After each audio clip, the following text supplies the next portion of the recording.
Keep me in the limelight. Keep me in the limelight. Keep me in the limelight. Keep me in the limelight. Keep me in the limelight. Keep me in the limelight. Keep me in the limelight. Keep me in the limelight.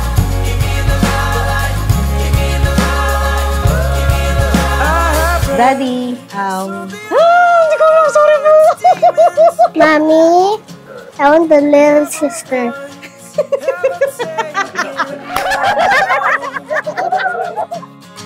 Brush my lips. Wala rin itong ano,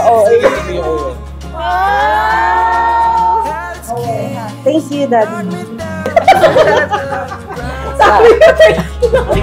So keep me in the light. Keep me in the light. Keep me in the light. Keep me in the light. Keep me in the light. Keep me in the light. Keep me in the light. Keep me in the light. Sana magtagal kayo sa pagsasama. Wala nang gera-gera. Si Owen po ay seryosong tao, pero joke lang po. Hindi, alog po siya, makulit, and then mapagmahal pong anak, kapatid, at Sa kapatid kong si Raul pa rin. asawa, at tatay. Talagang spoiled po yung mga anak ko, at lalo na po ako, spoiled po ako. So keep me in the light. Keep me in the light. Keep me in the light. Keep me in the light. Keep me in the light. Keep me in the light. There's a cold dark memory lying next. Para sa susunod na ikakasal, bayaran piso. Ba kailangan, di ba may piso? Sa kuya naming financer. Wala kwenta yan, pero best man pa rin yan. Won't let me breathe. So keep me in the light. Keep me in the light. Keep me in the light. So keep me in the light. Keep me in the light. Keep me in the light. Keep me in the light. Keep me in the light. Keep me in the light. Keep me in the light. Keep me in the light. Keep me in the light. Keep me in the light. Sa panahong ito, salamat sa pagpapatotoo ninyo. Nang iba'y nais maghiwalay, kayo naman nais pagtitingin ang pagsasama. Huwag ihiwalay sa Diyos. Ang Diyos ang may plano, ang Diyos ang kasama nyo hanggang sa huli. Kasama ang inyong magiging mga anak.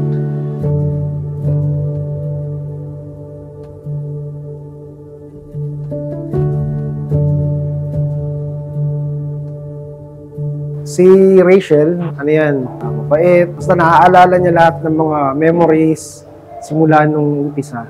Tsaka mapagmahal yan. Maunawain sa magulang, mapagmahal sa mga anak. Kaya napakabait na yun. Owen, thank you sa pagmamahal sa aming mag-ina, aming mga anak mo, pati sa pamilya ko.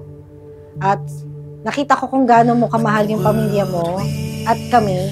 Kaya thank you sa lahat-lahat. Alam mo na yun. I love you. Happy 10 years anniversary. Bawat segundo, bawat araw, bawat oras, bawat taon, mahal kita. Anak, maraming salamat. Kahit tayo ganito, ikaw na tumayo ama sa atin, ha? Maraming salamat. I love you. Through it all will be. Sa inyo, Owen at Rachel, congratulations sa inyong pagdidesisyon na ikasal sa simbahan at tanggapin ang sakramento ng kasal. Mabuti rin at pinili nyo na ang kasal ay sa simbahan. You both now are resting with God because it is God whom you are longing for to live in union with God.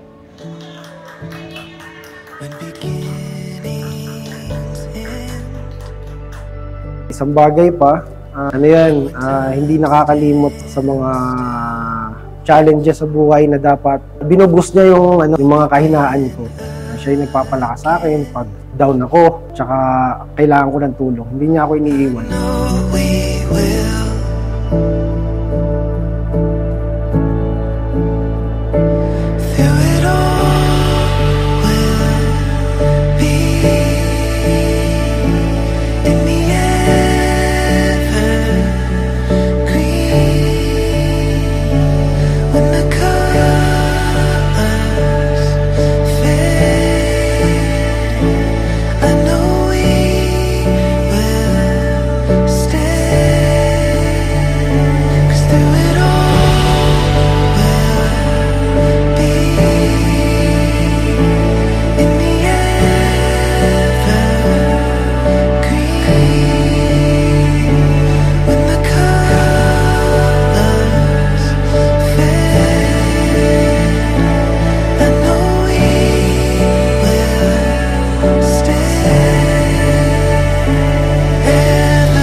Diyos ang may dahilan kung ba't kayo nandyan. You can ask anything from God. Siya ang may plano, siya ang may pakana, siya ang nagkakasal. Kaya, oy Lord, pinagtagpo mo kami, pinag-isang puso mo kami, at ikinasal mo kami.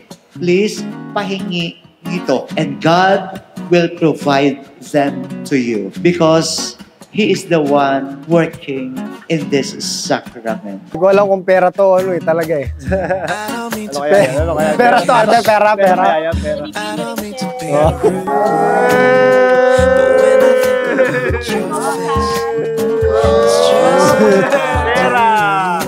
Pera yata to, pera. Award! Award. Thank you, Mami. Love you. Gift ko po to sa inyo. Dalawa kita.